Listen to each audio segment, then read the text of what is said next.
The Dead Sea Scrolls scriptures. There was a Bible in the sense that there were certain sacred books widely recognized by the Yahudim as foundational to their religion and supremely authoritative for religious practice.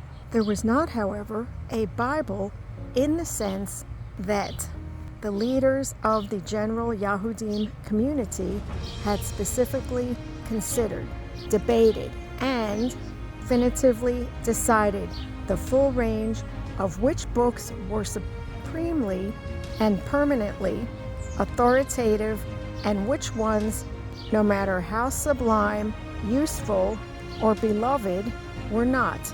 The Dead Sea Scrolls help us see the state of affairs more clearly from an on-the-spot perspective.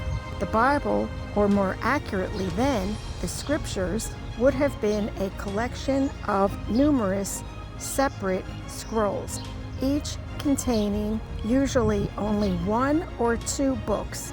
There is indeed persuasive evidence that certain books were considered scripture, but there is little evidence that people were seriously asking the question yet about the extent or the limits of the collection.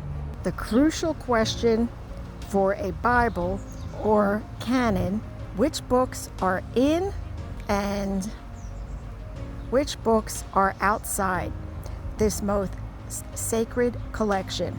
Thus, the Dead Sea Scrolls scriptures may be a more historically accurate title for this volume.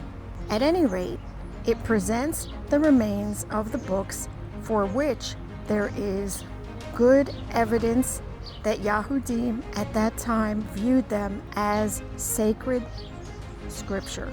The word Bible has different meanings for different people and groups. Most obvious difference in content is between the Bible of Judaism, i.e., the Hebrew Scriptures or Old Testament, and that of Christianity, which contains both the Old and New Covenants. The Dead Sea Scrolls scripture does not include any New Testament books for one simple reason.